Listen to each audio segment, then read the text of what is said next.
Hello, everyone. Hello to all of our listeners. Hello for all of those that's joining us right now. We appreciate you coming to join us and being a part of this podcast, this lecture, this discussion. We definitely appreciate you. I am the billionaire idealist, and joining me today is Captain Universe. How you doing, Captain? Doing just fine. Just fine. So I kind of just want to.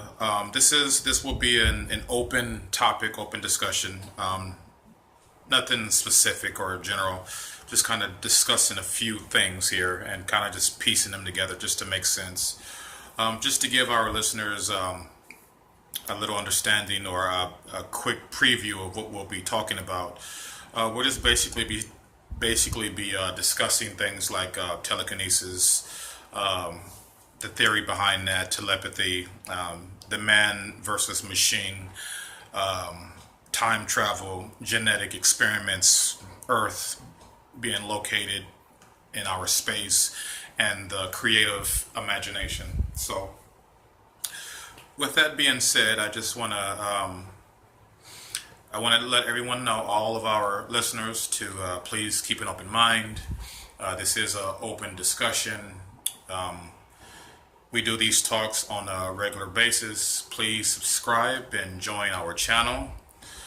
This is the Billionaire Idealist, and I have joining me today is Captain Universe, and we're just having an open discussion. We're just going to talk about some topics and just kind of get the wheels turning, give you something to really think about and consider. And again, I just ask all of our listeners to keep an open mind, and we are not saying that any of the stuff is fact or real. It's an open discussion, and you decide your own truth.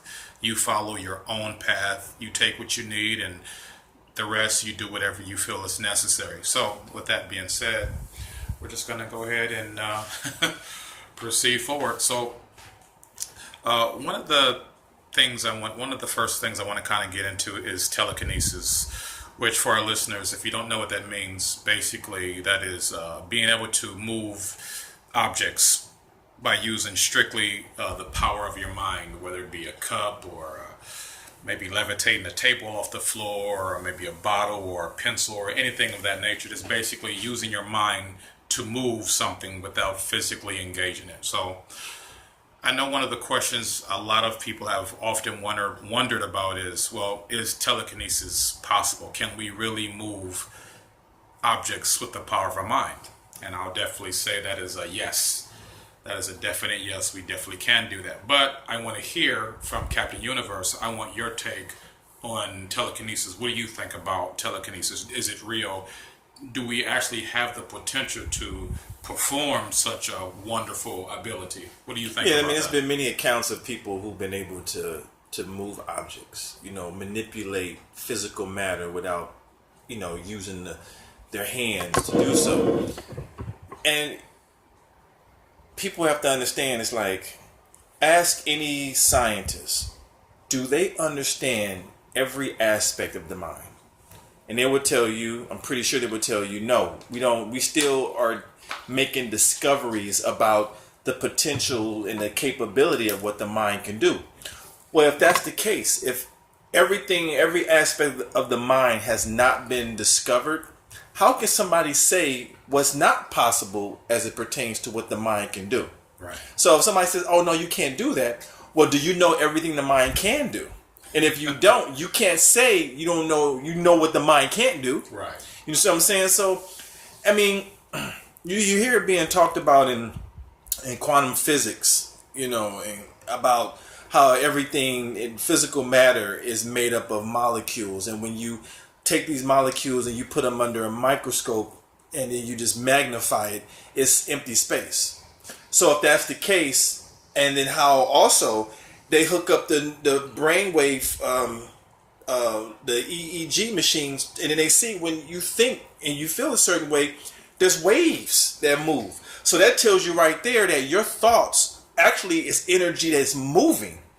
So if your thoughts is a frequency or a vibration or an energy that's moving, and it's not just some image in your head, but it actually has it's registering on a machine, and if you talk about physical matter, which also has a frequency, then if you put 1 plus 1 together, it's going to equal 2. So that means that your mind can produce an energetic frequency, and it can have an effect on physical matter.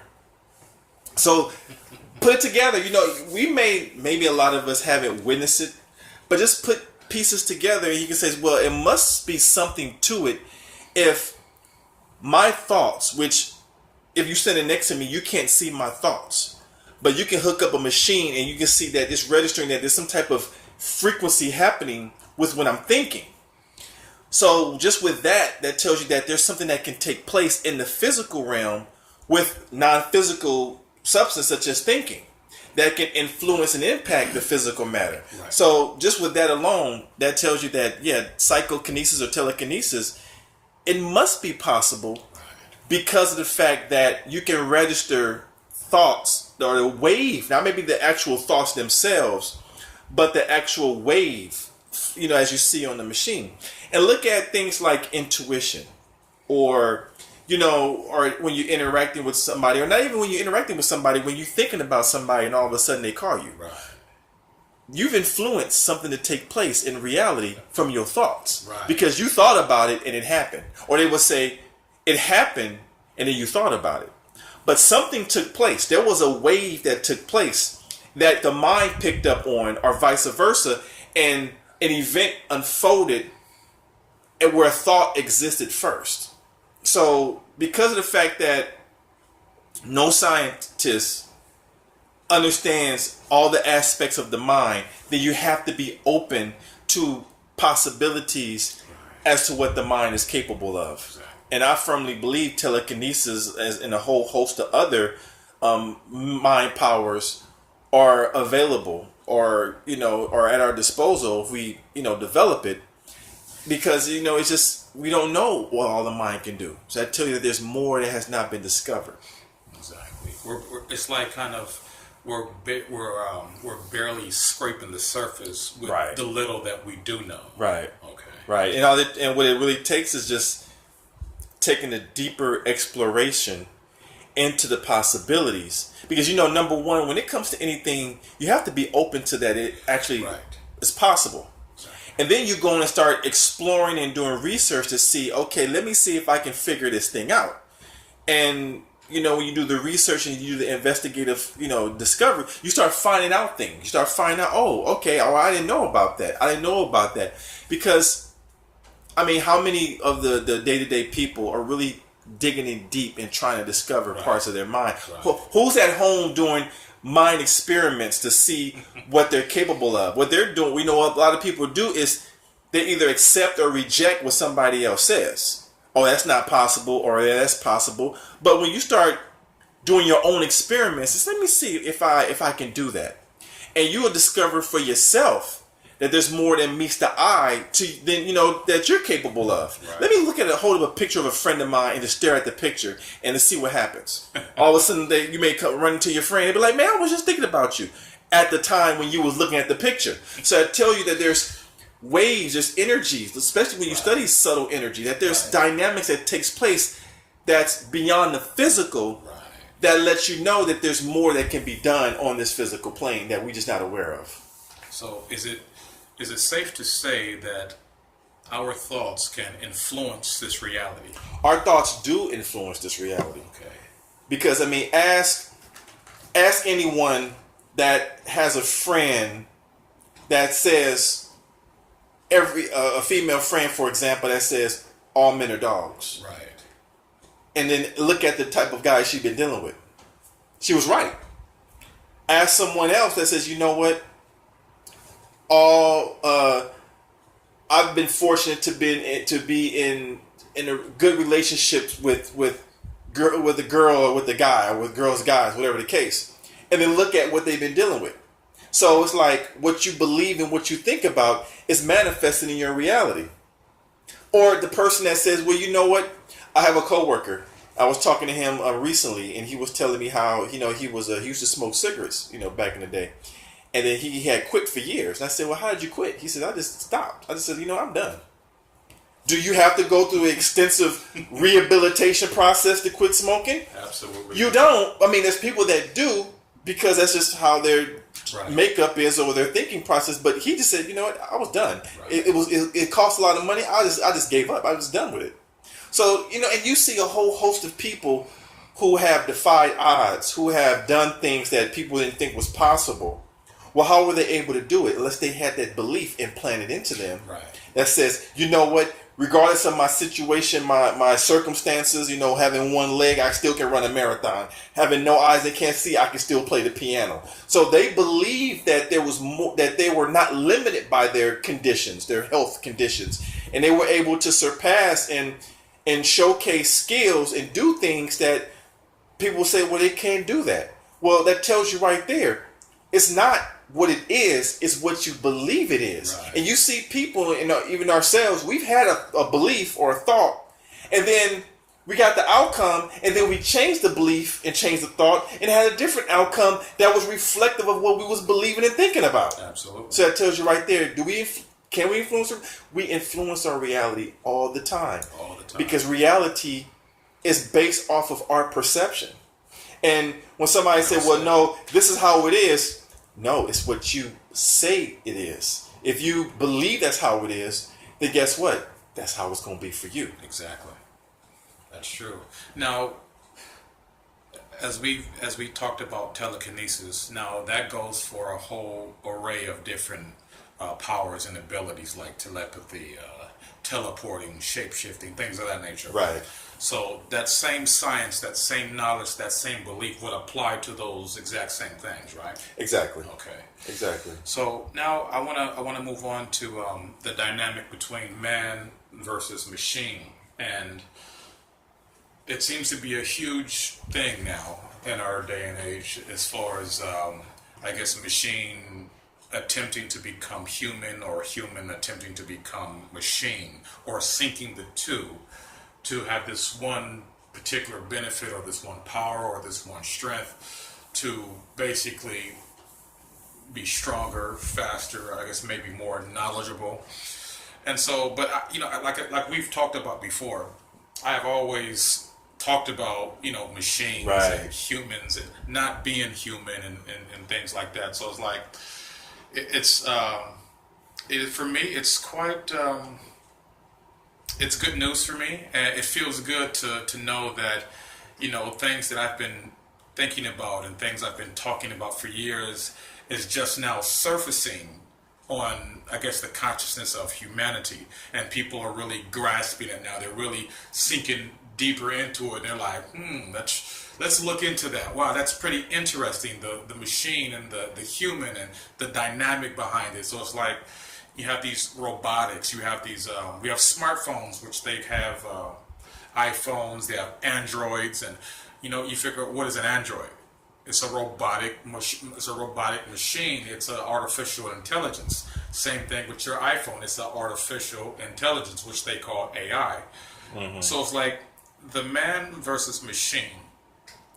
What I'm understanding is that man, or human, or Homo sapien, whatever you want to call it, I'm understanding that men want to become powerful, stronger, better, in a lot of different aspects. And I would say to that, well, as I've said before, you can't become something that you've always been. Like if a person said, I want to be powerful, I want to be stronger, I want to be this, I want to be that. Well, you've always been that. It's just a matter of what you believe and the journey that you follow. Are you, you may believe something, but do you actually, do you live it? Or are you just saying it? So the dynamic between man versus machine, or the man and machine, what do you think about man and machine? It's interesting because I came across a lecture or a podcast, some time ago, and on this very topic about man and machine. And one of the things that struck me about the topic was human nature, and human nature's need, or the need for survival. So when you look at a species that feels threatened that they're going to be extinct, they're going to, well, human species in this case, they're going to be trying to find ways to try to live forever. I can't think of, I'm pretty sure there's movies. I can't think of the name of a movie, but there's a movie where... There's Transcendence. Transcendence. Yeah, that was it. And I think it was a couple of others where it was this thing of like, okay, dying and then transporting consciousness inside of a machine to sustain living. So I think that was pretty much the foundation of the man-machine type of thing, was the need for survival. And also having something, a tool that can serve man that's not going to talk back. You know what I'm saying? It was with computers and everything. It's like, okay, I have, a computer. I have this technology that I just program it to do whatever I want to do, and then it gives me feedback. Well, what if I can make this computer resemble something that looks like me or my kind or my species, and have it do the same thing? Right. And it serves me. So then you would see these movies and video games of a scientist that, and usually how it's interesting with these movies, how the storyline is like this mad scientist. He's in his basement somewhere, and he comes up with this robotic thing that looks like a humanoid or a human being, and he programs it and it serves him. And then as it's serving him, he's looking at this thing. He's like, you know what? I don't want it to just serve me, because after a while, if you think about it, if you're in a relationship and your girl is doing everything that you want her to do, it becomes boring. Right. So it's like, so imagine if you have a robot that does everything, and you talk to the robot. He says, "Robot, what do you think about that?" "Whatever you believe, master." No, I want your opinion. "Whatever your opinion, master." It's like, okay, I can't get a dialogue. So now you have this machine that you want now to replicate human nature and disagree. Exactly. Right? You know what I'm saying? It's like, okay, I want you to be like me. I want you to serve me. Now I want you to be like typical people I deal with. Right. Have a mind of its own. Right. Have a mind of its own. So you try to program and find ways to input into the system that it has a mind of its own. Right. Then it gets out. And then it's replicated. Now it's the iRobot. Then it's like doing everything. Same premise. So man-machine thing, it seems like it's just a survival. And then it's trying to serve. And the storyline is now continuing where it's the theory or the statement is the next chapter of this man-machine story is the machine taking over, and man becomes enslaved to the machine. Right. Just like they did in that movie Terminator, where the machine was taken over, and the machine was the objective of the machine was to enslave mankind. Right. But it's interesting because it's funny how man sees himself as a human. Man sees himself to eventually be extinct, to not exist anymore. And I mean, there are a lot of us that do adopt a particular type of belief, but then again, there is a large scale of people that don't adopt a particular type of belief. Now, you have some humans that, well, I won't say some humans, you have some people that believe that, hey, you know what? I'm not really a human. I'm not actually human. I'm a spirit inside of a physical body, which is my vessel. So the question to be asked, if the question to ask me would be, are we eternal? Yes. Do we exist forever, for eternity? Yes. But I'm finding that a lot of people don't believe that. They've gravitated towards this earth, and they hold on everything sacred here on this earth and say, well, this is my home. I live here. I'm human. After I die, I'm afraid to die. I don't want to die. So what more is there? So let me, like you said, let me create this robotic mechanism so that after my physical body is transitioned, I can still exist. Right. Because what I'm figuring out is that man is still gravitating on to Earth. Right. Even though the physical body is going, but I still want to be here. I still want to hold on. I still want to have these human experiences. Even though they may be aware of the spirit realm, they're like, well, that's fine. But then again, maybe they don't believe that. Like, I'm still tied to the earth. I want to be here. I want to have human experiences. I don't want to have a spiritual experience. I want to be human and have spiritual experiences. What do you think about that? And I think part of it is that they don't believe that there is a life after death. Because my take would be, once you believe, or if you believe that there's a life after your physical existence, Right. then you would realize your physical existence is limited. So you'd be looking forward to the life after. So it wouldn't be I need to survive, I need to stay here. Right. You can enjoy and do whatever you do while you're here, but man, once time is up here, I'm just going to another plane. Right. So when you have people that are trying to hold on to something, that means they place their value in that thing. And if someone's trying to remain here, and maybe the term encapsulated here in the physical plane, they don't believe, even though they've heard stories and they've heard the different ancient texts and different dialogue about the afterlife and certain things like that. So they probably says, well, you know what? I don't believe there's anything, but my logic, my left brain, my logic tells me that all there is all that I can see in front of me.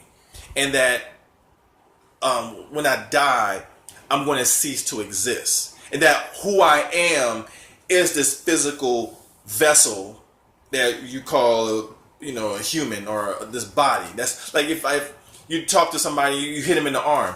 Why did you hit me? They identify themselves as the body. Right. And that's a lot of, that's what usually is the programming part, is that they manipulate your way of thinking to see you as the personality, the physical part. Like, that's you, that's who you are, that's you. And people will build their life based on the perception that all that they are and all that they ever will be is this physical presence. But when you look at it from a different standpoint, a more expanded standpoint, that you're really a non-physical being having a human experience, that tells you, if you believe it, but that tells you that there's more to your existence that's beyond the physical. So those that don't believe will try everything they possibly can to stay here. Let me specify on that. Those that believe that there is no life after, they're going to do everything they can to say, okay, this is all that there is. But those that kind of know, and those that have had dreams and maybe had experiences, near-death experiences or whatever the case, or astral projection, they say, oh, well, there's more to this life because I've experienced something on the other side. Right. And they're like, well, this limiting life, I'm going to enjoy it while I'm here, but there's actually far greater experiences that are to be had once I transition.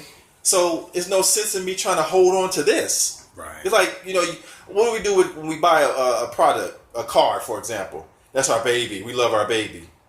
But talk to that person 10 years from now. Is that car still your baby? For a lot of people, it's like, I got rid of that car years ago. Exactly. It's that baby right now, but then after a couple of years, my favorite is people with cell phones. Mm-hmm. Oh yeah, I love my iPhone 9 until iPhone 10 come out. Exactly.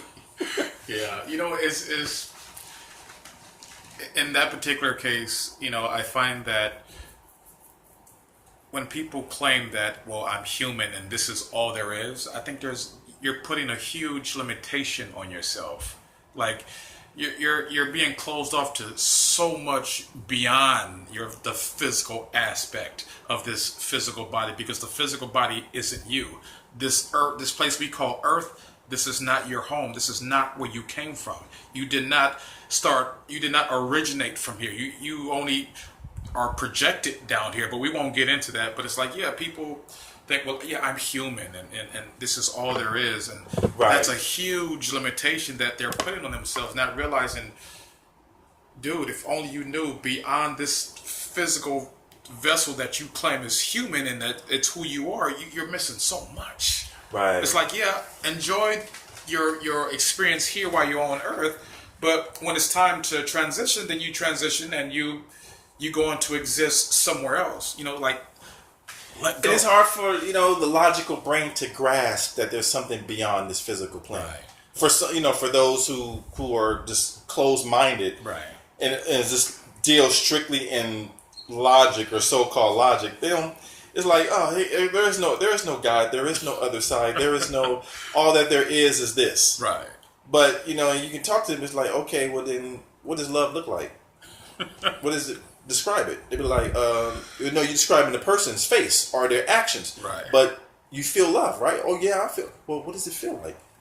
But you're feeling something that you can't describe, but Right. you're feeling it. Exactly. So you don't have to look no further than there. And that's just the thing. That people just have to. They're so attached.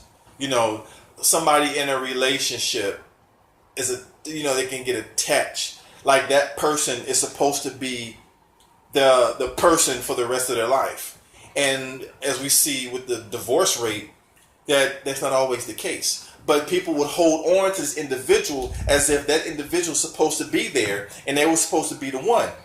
But if you think about it, as someone who went through that experience and a relationship ended, and they came across another relationship and they're the happiest ever, would they have found that now their new happiness had they held on or tried to hold on Exactly. to the person that from the past? It's like you're trying to hold on to something time is up on that. Right. But at the end of the day, what really matters is not anything specific in terms of that specific car, that specific job, that specific individual. What matters is happiness. And if a person opens themselves up to happiness, guess what? You're going to find it everywhere you look. Everything is going to make you happy. This is going to make you happy. Okay, I may like In-N-Out today. I may want McDonald's tomorrow. Whatever makes you happy. So the only thing I would tell people who, here on this planet Earth that you gravitate towards is happiness. But don't put a name, a face, an image on the happiness. Be open to happiness. And you're going to find out more and more things are going to make you happy. Exactly. And that's what happens. They hold on to things, but it's like, don't. Because you hold on to something, what happens? It may flee you. Yeah. Yeah. Well, we're going to move on to our next topic, and which is time travel. Now, we've heard a lot about time travel. We've heard about the pyramids around the world, and entering into these pyramids and then ending up being somewhere else, or maybe another form of time travel would be, I guess, maybe astral travel or teleporting, to say the least. But like I said, the main question that we all wonder about is time travel, is it real? Do people actually time travel and go back and go forward? I've heard it. I've heard people have time traveled, but I look at it on a different, I don't even know how you would categorize this, on a different Scale, where it's like, if you're sitting down somewhere and you're thinking about a past experience, right? you've transported to the past. You time traveled. You time traveled. There it is. There it is. But it's like, no, hold on, no. Because I'm physically in the... But consciousness is not stationary. Right. Because the body, and there it is.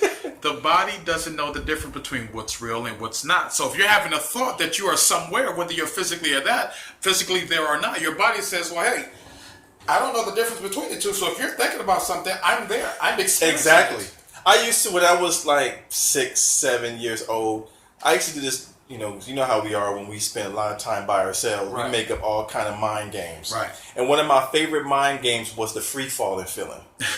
That I would imagine myself jumping off a roof or jumping off a mountain or cliff, jumping out of something high, and my body would physically react as if I jumped off something, that free falling feeling. Right. And I was sitting there and just get that feeling. Well, I didn't physically jump off anything, but my body did. So what does that tell you? So when you look at me, and see, it's hard for a lot of us to really put that into context or put that into understanding, because we really don't truly understand consciousness. Let's say here on the physical plane, time appears, linear, meaning past, present, future. I remember what I did yesterday. I see what I'm doing now, and I have an idea what I'm gonna do tomorrow. Tomorrow's Tuesday. It's in the future. Today is Monday. Yesterday was Sunday. So we look at it as in this line. Well, from my research, I've come across material that says that time is not linear. Time is a cycle. It's a circle upon itself. So if it's a circle, if you think of consciousness, and consciousness is not in one particular location, or I think quantum physics call it non-locality, that it's not in one particular spot, it's space and time, and that space and time is really an illusion. Well, that tells you then that time travel must be possible because time is not even real. So, and if consciousness is not in one time and it's not in one location, that means we can teleport to different locations and different times. It's just understanding like the power of or understanding consciousness. So just from the standpoint of consciousness, which is where I tend to direct myself towards from these topics, is of course you can time travel. Of course we do time travel. But when you get in that logical brain where it's like, well, physically I'm here, like, well, then your body's reacting to something that is taking place somewhere else. So then your conscious mind is telling you you're here. But what if you're not? And let's talk a little bit about that. Because a lot of people have that belief where they say, well, physically I'm still here. But I guess the fact of the matter, what I can say is that, again, the physical body does not and cannot distinguish between what's real and what's not. So if you are having a thought that you are experiencing something, or you are at a particular location, your body then says, okay. Your body then accepts it and says, well, that's real. I'm experiencing that. I'm there. I'm here. Whatever you're thinking about. So how would you, well, of course you would have to have an open mind to really understand that, but how would you explain that theory to someone, or explain that fact to someone, to be like, hey, you know what? The physical body cannot distinguish between what's real and what's not. And you don't even have to really explain it. You can just ask some questions about it, because if you think about it, we've all had experiences. Right. I mean, ask the typical male about the wet dream. You didn't physically touch yourself, but your body had a physical response from an imagined event. Mm-hmm. But your body reacted. That alone tells you, okay, the body doesn't know because my body is responding to something that did not physically take place. Right. You know what I'm saying? And on the topic of the time, I read an article recently that was talking about how some of these scientists are starting to take a look at the theory. So right now it's theoretical, but they're trying to find out if could be something that's really true. That, how did it go? They're asking the questions now of, can the future influence the past? They're looking at quantum physics, trying to understand, because when they do quantum tests, they're looking at the waves. They're seeing how these molecules, they're not centered in one spot. They're disappearing and then reappearing somewhere else. So they're asking, okay, and then I think, I can't remember how it go, but you can have partnered, I don't know, I'm like maybe saying it wrong, but partnered molecules. Right. That, that they react. They like, say, you got these two partner. So one disappears and then, and somewhere else, and then when it does what it does, the partner molecule is doing the same thing, and they're asking the question like, well, what if this particle can go to another time, and then they still have their reaction? So if that's the case, if molecule A is in the past or is in the future, and molecule B, which is the partner molecule, is in the past, if molecule A is reacting and molecule B is also reacting, but they're in different times, right, then that means the future can influence the past. Yeah, because, okay, I guess my question would be, who are we to say if time is an illusion, who are we to say, well, this happened yesterday, this is going to happen tomorrow? How you, it's like, what's happening, the only thing that matters is what's happening now. If you said, tomorrow I'm going to go to work, how do we know tomorrow even exists? Like, if there is no past, future, it's only like right now. But people say, oh, I'm going to do this tomorrow. Mm-hmm. And I guess they're basing that particular experience on, well, when the sun went up and the sun came down, another day formed and came. Because what it is that as we're interacting amongst each other and with ourselves on this plane of existence, our brain is trying to associate what's going on in the environment. It's like, if when you were a baby, if you touch something hot and it burns you, you knew the next time not to touch it. So you're always trying to, this again, like going back to survival. So you have to associate things so you can kind of understand. Not that this is what all it is and that's everything, but it's just trying to understand the environment, understanding your life, your place, by associating with certain things. And time is one of the tools used for association. Okay, today I did this, tomorrow I'm going to do that. So you're trying to strike a pattern. Everything that's in this plane is all about patterns and systems. So it's for the point of just comprehension, to understand. So our brains want to put things in a context that it can comprehend, so it puts it in boxes or fragments of segments of time, segments of space. Like, I want to go visit my friend. My friend lives 3 blocks away. So it's going to take me 15 minutes. So you're able to distinguish, okay, how long it's going to take me to go from point A to point B. So that's all. The whole point of it was just for us to kind of just distinguish our place and associate with time and space.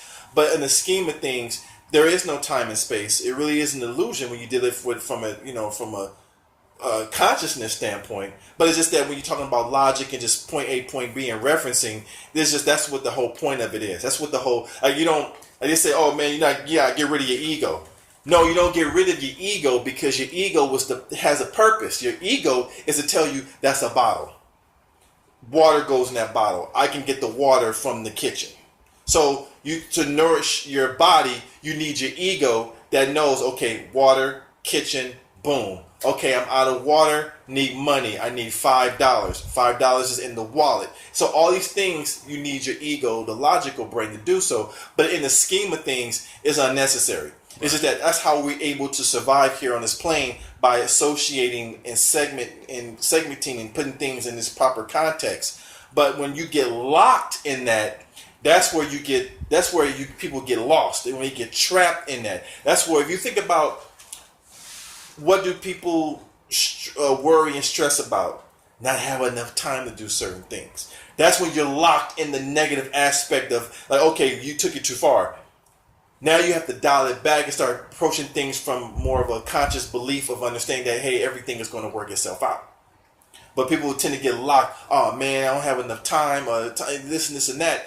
And that's where it's like, okay, now we have to disassociate from the aspect of time and space and start looking at it from a more conscious-based understanding, to where that is infinite intelligence and all expanding, and all that good stuff. So that's what the whole point of it is, if that makes sense. Yeah, that makes sense. Okay, well, we're going to move forward. Now, I want to talk about genetic experiments. And I guess most people would associate that with, they may say mutants, or they may say certain powers or abilities, gifts, or pushing the human limit beyond its maximum, But, genetic experiments basically can basically mean anything from a different color. Your eyes can be a different color, maybe different height, texture of your hair, your skin. genetic experiments, do we evolve? Yes. Can we evolve? Yes, we do it automatically. So it's not a matter of can we or do we evolve automatically. Genetic experiments, as far as if a person wanted to be, I don't know, taller, and so I'm only 5'9", I want to be 6'4". The question would then be asked, well, can I be 6'4" if I'm only 5'9"? Or, you know what, I have brown eyes, I want green eyes. Can I have green eyes if I want it? Even though I have brown eyes, can I change my eye color to green?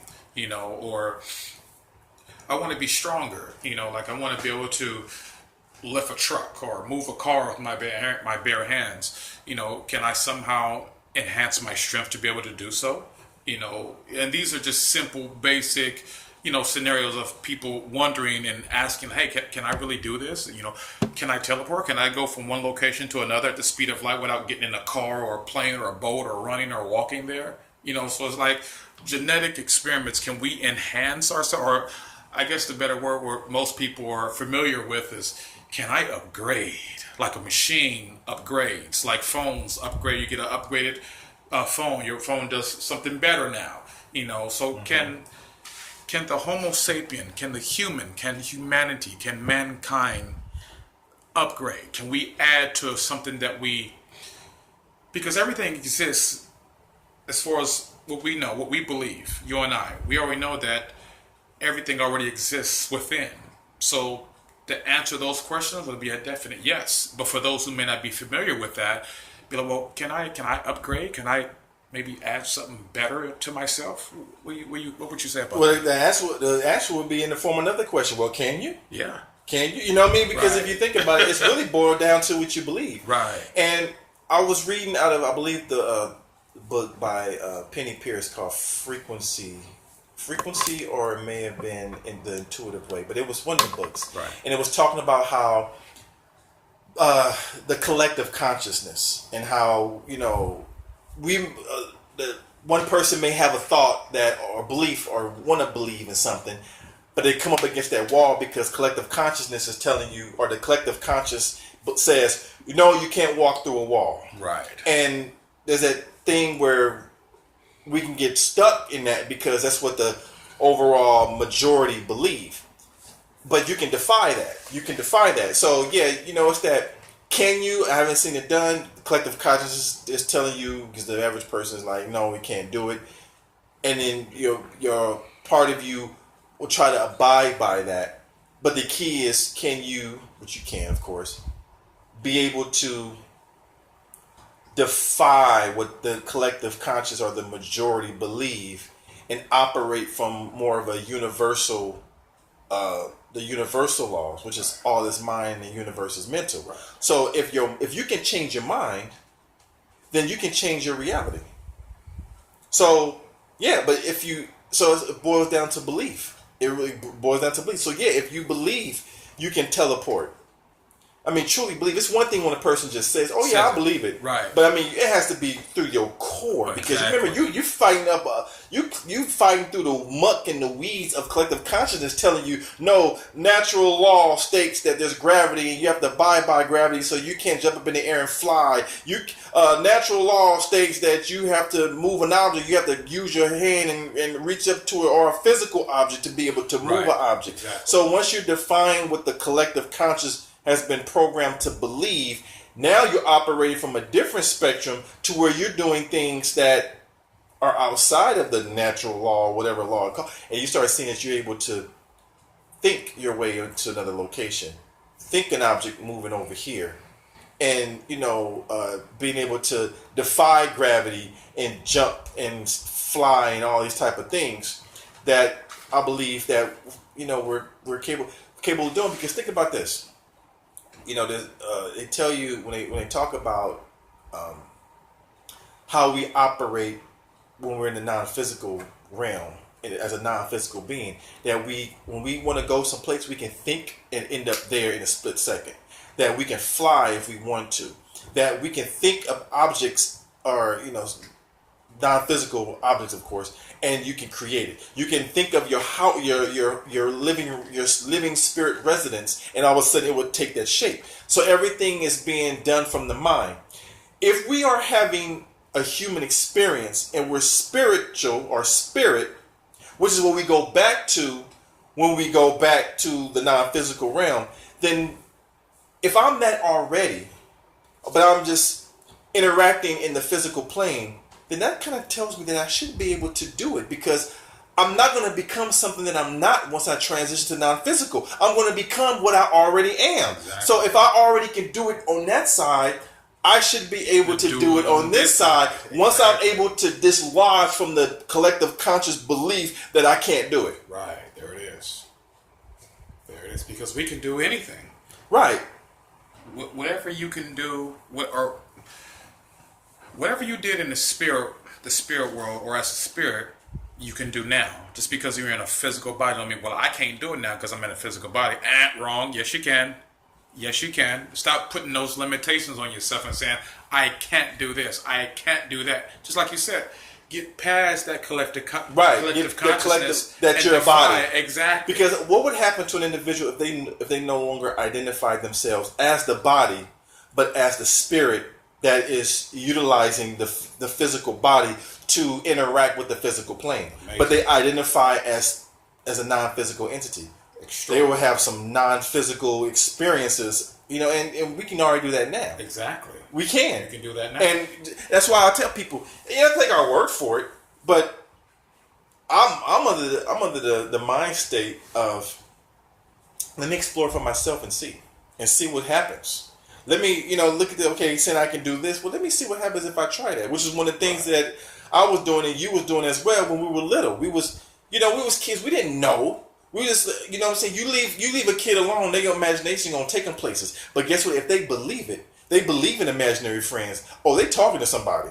If they believe that they can do certain things, oh yeah, it's happening. If they believe that the dolls in the teddy bears on the bed is moving and talking, it's happening. Exactly. It's happening, because that tells you right there, there's something to this thing called belief that's manipulating the structure of this reality, because people are experiencing things based off of what they're believing in. Mm-hmm. So if that's the case, if you don't like, change your belief.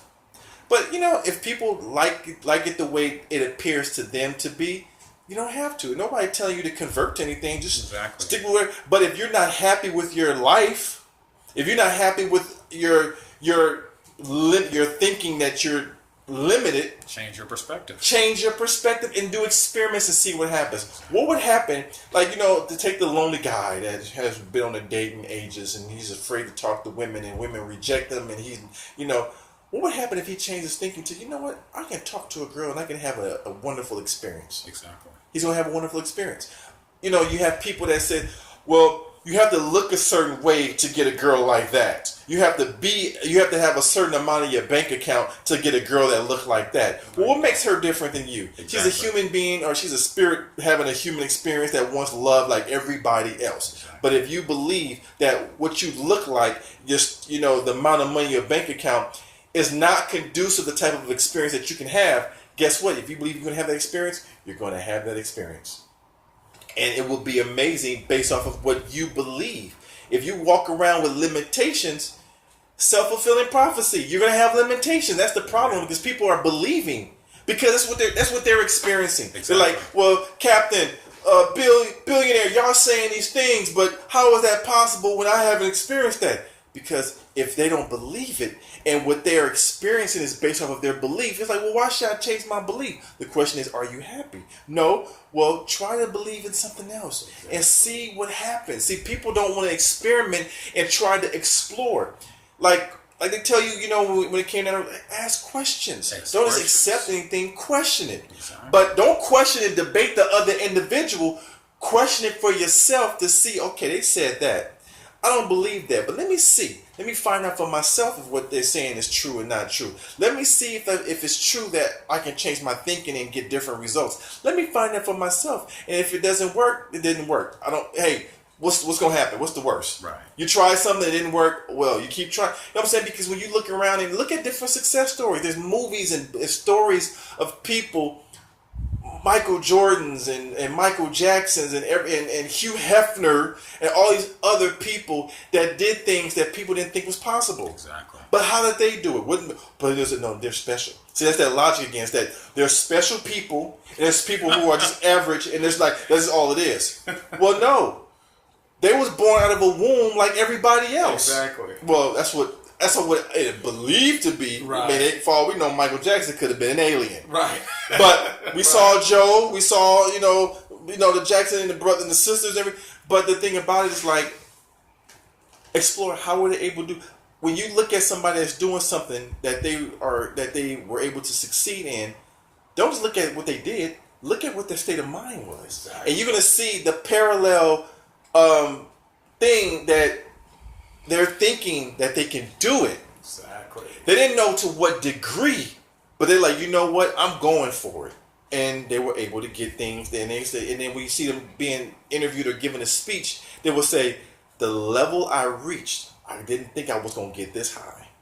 You know what I'm saying? So it was like it's a progressive type of deal where the more and more you believe and do and experiment and expose yourself and experience, then more and more is brought unto you, exactly. Which raise your confidence and your level of belief, and then you just keep on pursuing and just keep following your formula, and next you know you're getting more. And then what the first thing you have to do is you have to weed out the doubters and the haters and the people who says, oh, you can't do that.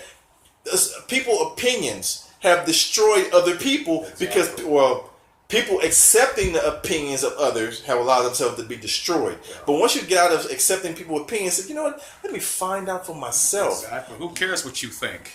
Exactly. Let me see. Exactly. Let me see for myself and have your own experience. That's how it should be. Right. It's like have an open mind. Not to say I have to believe everything, but have an open mind to find out what more can I. That's the number one.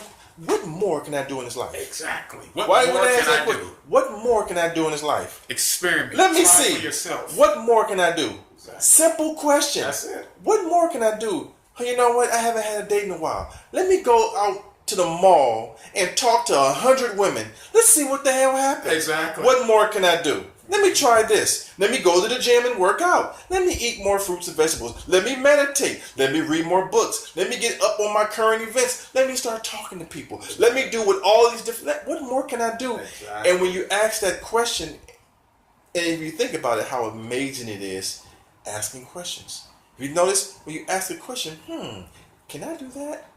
Have you noticed intuitively, because we all have intuitive, talents within us. When you ask a question, sometimes you get an answer back. Yes. But then the doubt comes in. Then this is the part of the ego where it's like destructive and disruptive to your well-being, because your ego kicks in being like, oh, no, you can't do that.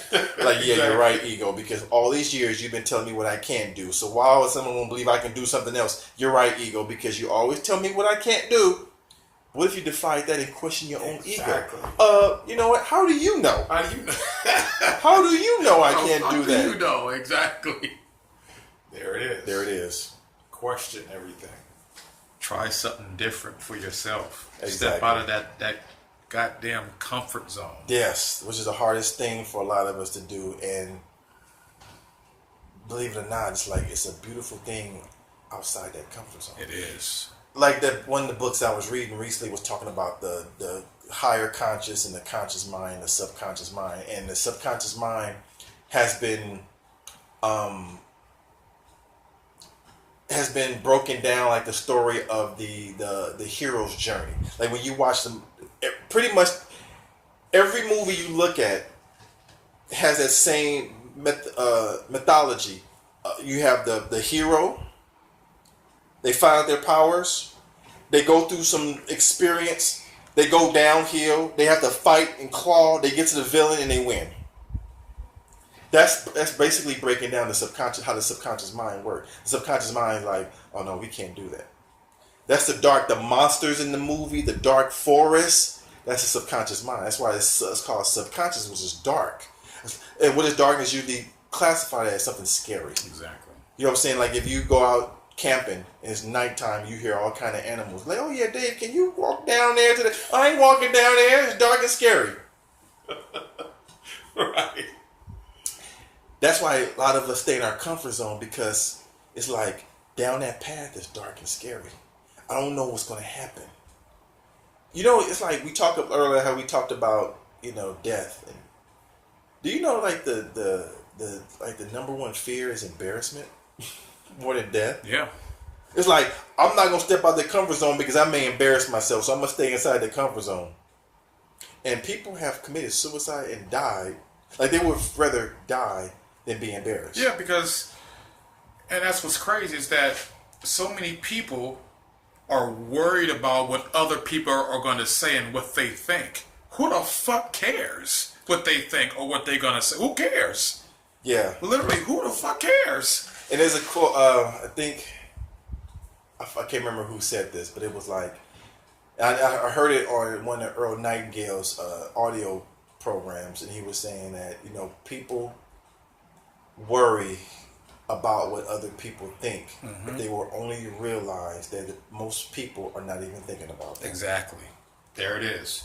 You worried about what other people are thinking about you, but just like you said, ain't nobody even thinking about you. Ain't nobody worried about you. So you know who's the worry? Who's the culprit in the whole scheme? You. You. Exactly. You thinking that the other people are thinking about you and folks know you. Because when you're thinking about yourself, what the hell you think they're thinking about? Everybody's thinking about themselves. Exactly.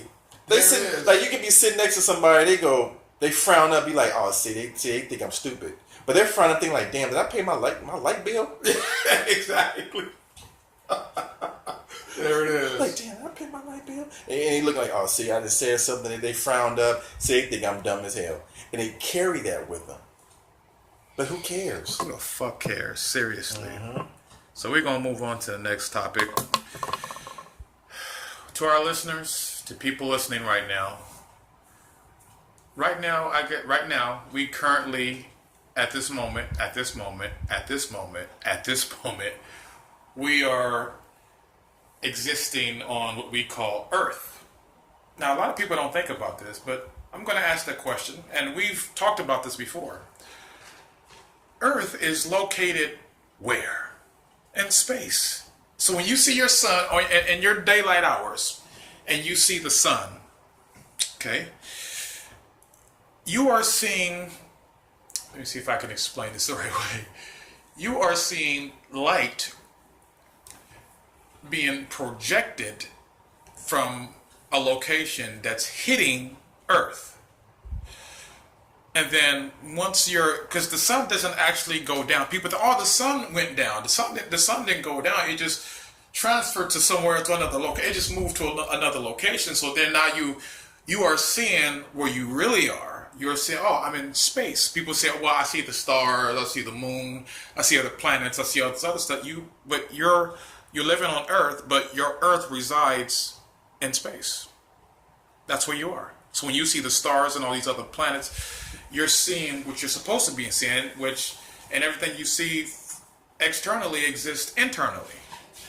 As above, so below. As above, so below. So what do you have to say when it's like, okay, if we was to ask 100 people, okay, we live on Earth, right? They say, yeah. Well, where is Earth located? I don't know. Earth? We're in space. So okay, let me say this. Let me ask this.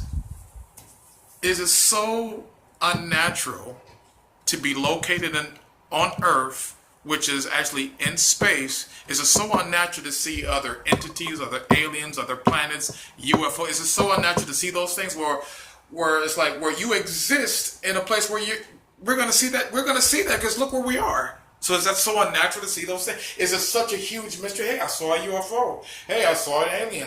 Hey, I saw something in the sky that looked kind of weird. Is that so unnatural? Is that really a mystery? Or is it like, hey, well, look, it's pretty much like going to South Central Los Angeles and say, hey, you know what? I saw a bunch of black people. Well, look where the fuck you at. What did you expect to see? White people? You know, so it's like, what do you have to say about that? And it's funny you said that because, you know, being in the neighborhood, I see a white person, I'm like, yeah. Like I saw an alien, I'm like, what are you doing here? What are you doing here? But exactly. it goes back to, okay, stability, I'm trying to think of the word. It's you know, foundation. It's like safety, right? So we're walking on this rock, and it's our safety net because it's ground, and you see ground for miles and miles and miles. Yeah. So you know you're okay because you're on ground. Like a person that's afraid of flying. Like Right. they're in the airplane, they're not on the ground anymore. So they're like, oh my God, I'm inside this little thing. But this thing that I'm in is in the air. So where their mindset taking them? I'm in the air. Exactly. But your foot is touching something solid beneath your feet. Right. But but the thing that I'm touching beneath my feet is in the air. Exactly. And it can crash. So it's like, oh man, the car you're in, you're on a solid thing that's moving. But you recognize that it's a car and you're in traffic and stuff like that. It's more, it can be a little bit scary for some who's like, oh my God, I could die. When they're in something that they don't have control of, or they think they have control of, and they're in the air, like an airplane. But what would happen if you fixed your mind on the fact that the thing that you're standing on, it's ground, in midair. is in midair, in the infinite thing called space. Exactly. Because when you're in an airplane, you can look out the window and see the ground. Yeah. But imagine if you was on Earth and you can look over the edge and see a bottomless blackness. Exactly. That's what we're on. That's what we're on. That's exactly what we're on. But it's like the mind. You know what I'm saying? It's trying not to scare the hell out of itself because the ego like, yo, we need comfort. So it's comforting to think that the box is the safety net. Like you would think that when you're in your home, you're safe. Right. And all the elements and the shooting, everything is outside the door. It's out there, but I'm safe in here. You mean to tell me somebody can just break through your window, knock your door down, shoot through the window? Somebody that's out there can come in here, Exactly. but you feel safety because you're like, I'm inside behind these walls. I'm safe. So it's like I'm safe when I'm on this planet because it's huge. So all I know is land, and I look up in the sky and I see the sun and moon and everything else. That's up there. But if you think about it, if you can take your perspective and shift it and put yourself off the planet Earth, the star you see in the sky, a little blinking thing, if you're somewhere else in the galaxy, Earth is a blinking thing. There it is. You know what I mean? So it boils down to just perspective. Yeah. And perspective with the ego is trying to create a perspective that's the safest, that feels safe, it feels comfortable. So we can be comfortable walking on the ground. But if you realize, or if your perspective was, but this planet is in the middle of, it's sitting in like, midair. you know what they say? When you're on a boat, how is this thing floating on water? When you're in a plane, how is this thing flying in the air? How is a giant to us rock floating in the middle of nothing? Midair, exactly. Just And it's right moving and spinning. Exactly. And it's spinning around the sun. That's also spinning around another larger sun. Yep. And it's all kind of boom and everything. But it will scare the heck out of you if you look at it from like, oh my gosh, I'm in the middle of nothing. I mean, playing the ground is like, okay, the ground's right there. But the earth that your plane's going to land on is in the middle of nowhere. The middle of nowhere. Like you're in the middle of nowhere. Nothingness. Nothingness. Like you just like you can hop in the space shuttle and you can keep on flying in one direction and you will fly forever. Just boom. And who knows? You may have some type of little thing where you may end up a wormhole or something, and you may end up loop back around. Shoot, but your Earth, your planet, your Earth is in the middle of nothing. Exactly. Our planet Earth is literally levitated in mid-air. Yes. What's holding? If the gravity is on this, I'm assuming that's what science says, that gravity, it holds us down. What's holding this big old rock centered in space? So can we defy gravity? Yes. Absolutely. There it is. So the last topic, imagination, which I would say is probably one of the most powerful tool that us Homo sapiens, aka spirits, possess, is your imagination. Imagination is a very, very, very powerful tool. It's a very useful resource to have, and just the imagination itself alone has changed people's lives because the imagination is not what the average person thinks it is, where it's, if you're a child, oh, that's just your imagination. If you experience something, if you saw something, oh, that was just in your imagination.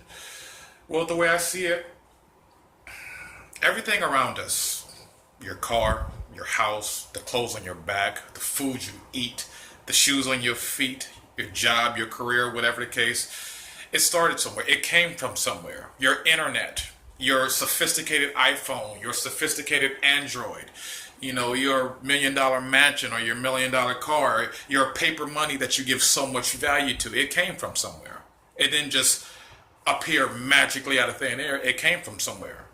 I want to say spirit realm, which most people can also say imagination. Imagination is very powerful. Can we use our imagination to bring forth our desired life we want here for the time being that we are on this earth? Can we use our imagination to bring things that we want? Can we use our imagination to enjoy our experience here on earth until we transition? Can we use our imagination to do that? Does our imagination create and produce and manifest these beautiful and wonderful things? Yes, but at the same time, can our imagination also produce these dark, evil, and negative things? Is that a fair yes? Yeah, absolutely. It's the beginning point of creation was, the vision, the image, the idea. Right. And so your imagination, when you everything that we interact with or the products that we use and stuff like that, it started within the mind. So it was a non-physical force first before it became a physical thing. Can you say that again? It was a non-physical force first before it became a physical thing. Exactly. So you have an idea, you have a thought, and you're like, that's an interesting thought, and then you allow your imagination to take you into the how the mechanics of the car, the mechanics of the plane, the television, the projector, all these different, these different tools and machines. And so somebody was sitting back and they was thinking, it was like, they had it in their mind.